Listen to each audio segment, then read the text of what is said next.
We're all here because we know how important it is to understand the people around us. And that is a tough job.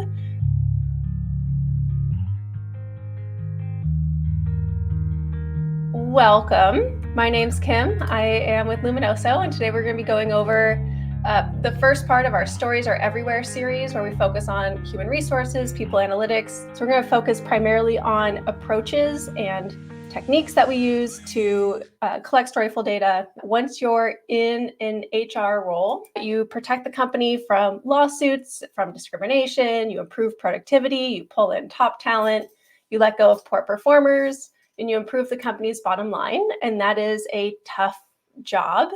Even if you haven't used Daylight, you should get something valuable out of this webinar today. We want to talk about the Luminoso Method. The Luminoso Method has 3 components. The first thing is asking directly. You can't hear what's not being said. The second one is always listening. Just because they're not saying it to you doesn't mean they're not saying it. And evaluate the whole ecosystem. You can know the story arc before the characters do if you're paying attention to the right indicators. For the Luminoso method to work, there's 3 kind of core pillars that have to be integrated into your company culture. The first one is having a culture of integrity, and you want to foster a culture of candidness. You want to take actions that encourage honesty and protect those who thoughtfully speak up on real issues. The second component, or the second pillar of the Luminoso method, is scope. You want to have a mixed forum analysis, listen in different rooms, because people will code switch in various contexts. So you'll listen to how they're talking in those different spaces. What they say to your face in a employee engagement survey may be slightly different than what they're posting on Glassdoor or what they're saying on Slack to each other or on Teams to each other. You want to have a mixed forum to get a more comprehensive picture of what's going on. And the last piece is being storyful. We want to look beyond standard boilerplate for text analytics. We want to find where people are genuinely communicating with each other. And we want to enable people to share their holistic perspectives, not just evaluate individual KPI items, but share their whole honest selves. So we have this example that we pulled from Team Blind. Team Blind is an employee social network where people are anonymous and they can share some of their more challenging work-related issues. People can get job referrals through there. They can find out what company culture is like through this verified, you work at this company anonymous platform. So in this example, we have someone from human resources at Amazon, and they are thinking about changing jobs. The consequence of changing jobs too soon is potentially the loss of opportunity of having $100,000 stock options. What is our personal role? How much change, how much disruption can we influence into the system that we're in? A lot of us are in a maintain status quo position where you are hired as an analyst or you're new to a company and you want to evaluate what's going on. There's nothing wrong with maintaining the status quo. Sometimes that's working really well. Sometimes we are hired to start something else, to dive in, rip out something by the roots, and move forward from there. If that is your goal, also very cool, very valid. We'll work with both the status quo holders and the folks who are ripping things out by the roots. Things to consider, but it's helpful to be honest, because if you're trying to do one when you're supposed to be in the other, it's going to cause frustration everywhere. Back to the Luminoso method. We're going to start from the top and talk about ways that we help people analytics teams ask directly. The way we used to stay engaged when everybody went into the office, there was a hub of information. It was easy enough to go out to lunch with folks, catch people kind of candidly off guard, because you are in a shared physical space. You could kind of hear what's going on, passing by the doorways, that kind of thing. But we are increasingly hybrid or remote, and it's much tougher for HR teams to listen in or catch what's going on, catch the tone, watch the body language, because if we're on Zoom and the cameras are off, it's notably tougher. This makes the employee or team member surveys that you do annually all the more important. I have been a remote employee for quite a long time, even before I was working at Luminoso. And our HR team was, for a period of time, across on a different coast than we were on. And there developed a pattern where HR would only fly out to visit us if someone at a high level was getting let go. We picked up on it, and then eventually they kind of figured out, like, oh, we need to do kind of like surprise visits that are positive. But we've also worked with teams that are managing remote organizations, and when they do their employee surveys, they can filter down to what is unique to this region, what's unique to unsatisfied employees in this low satisfaction region. And we've found some pretty compelling stories. Managers' names have come up with descriptions of the manager's behavior. And that sort of insight allows someone who's in HR who can't know the thousands of employees in their company to know exactly what's going on in a given region, even if they haven't ever been to that region. One of the things that we are really proud of our clients for doing is proactively considering how can we get people to open up and share the insights that we want to have. If we're defaulting to standard questions that come off of templates, we're going to get standard answers that come off of templates. A lot of us have practiced answers. We'll go over that in just a second. The benefit of an employee survey is we get to understand the employee perspective. That is true and that is stable. Challenges are that with the standard employee surveys, there is an incredible amount of survey fatigue, there is disillusionment in the process, and there's often a skepticism or a low level of trust in the true level of anonymity. People don't feel like they can trust the system, especially if the employee survey is being fielded by an internal team versus an external organization. And if people don't feel safe, they will give the right answers instead of honest ones. They will give the standard, what do you like about working here? I like the benefits. What do I dislike about working here? My pay, or whatever. They'll stick to the really short ones instead of being honest and saying, this person's causing a problem.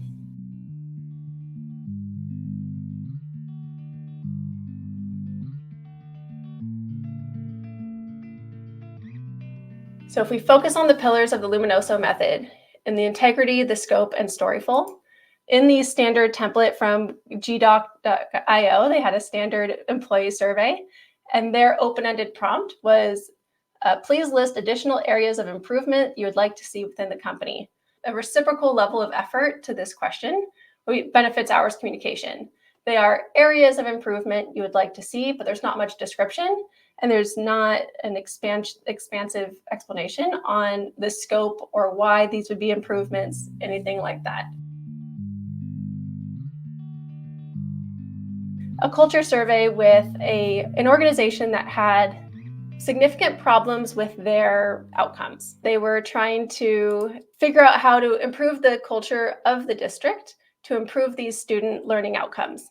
And a notable, consistent theme that came out of that survey was stay away from administration. Keep your head down, focus on your students. That is exactly the type of culture that we want to disrupt. So in this example, we would ask for pro tips. What advice would you give to a new employee to be successful in your team or role? Having that kind of specific advice to new person has worked out really well in Luminoso studies in the past.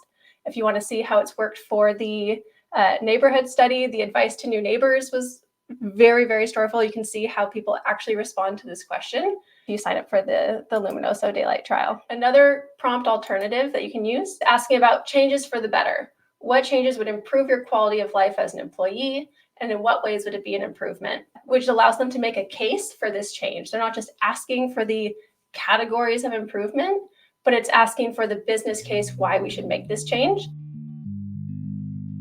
The second pillar of the Luminoso method is to always listen. We want to compare the Glassdoor or Indeed reviews with the team surveys. That would be the equivalent of comparing your Amazon reviews to your CSAT surveys. So if you have a fantastic culture where people are excited to come to work, they're excited about the mission, it will attract others who are into what they're saying and what you're doing.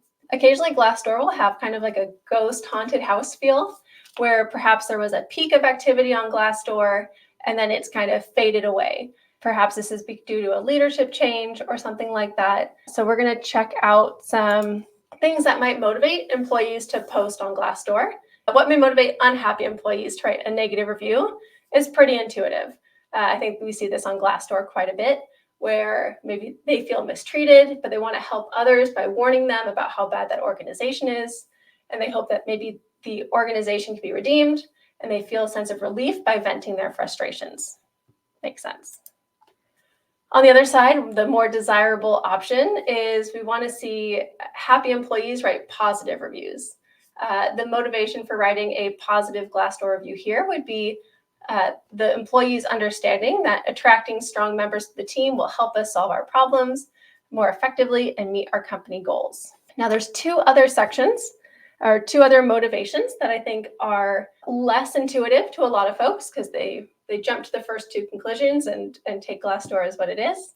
But we may also see churning employees writing positive reviews. I intend to leave in the next year, and I want hiring managers to think it's extra nice here so they feel compelled to make a stronger offer. So this is where Glassdoor would not necessarily be a great predictor to churn and productivity of current employees. Comfortable employees may also write negative reviews. In this example, I enjoy the stability and benefits, but feel uncertain about my value. If new hires are a threat to an employee who feels comfortable in their current position, they may consider downplaying the value of the company just enough to prevent someone else from replacing them. To summarize these, we have the punishers, the promoters, the inflators, and the insecure. And they have different degrees of accuracy, sentiment based on their intentions, whether or not they want to stay, leave, go, grow, etc.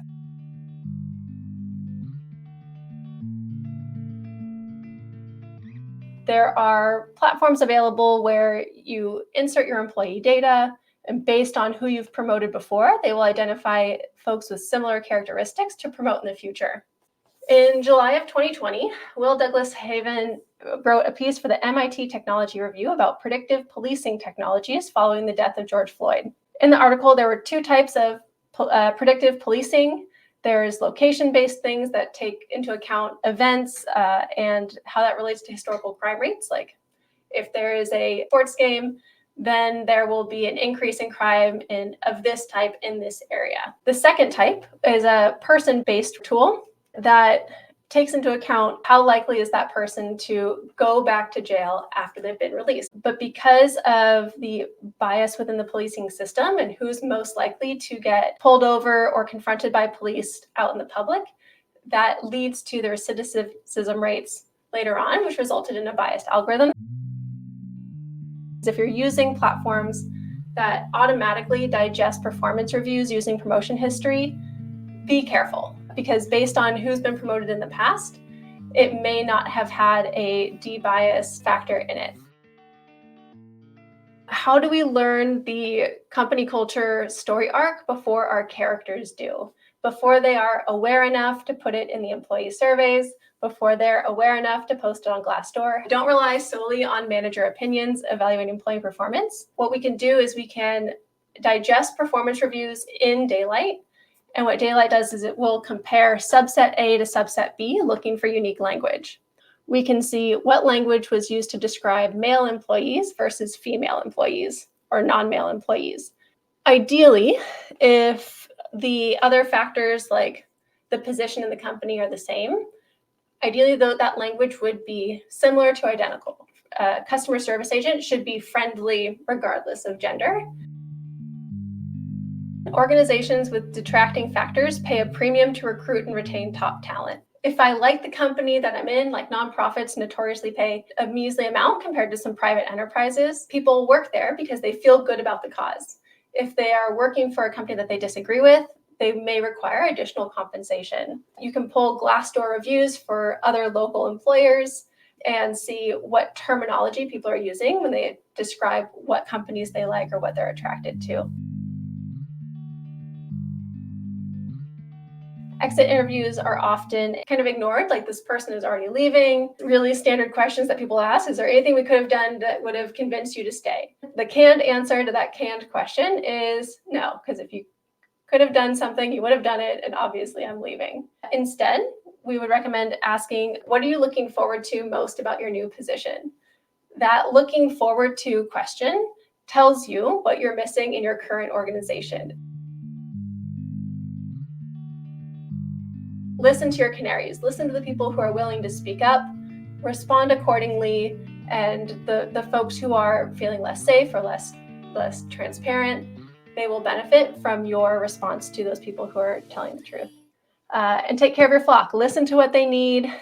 Make sure they're fed, watered, safe, and they will continue to tell you what they need. For any of the use cases we touched on, employee, team member surveys, pulse surveys, performance reviews, Glassdoor reviews, try it in Daylight. Remember to ask directly, always listen, and evaluate the whole ecosystem. Foster a culture of integrity, expand the scope of where you're listening, and look for those storyful sources.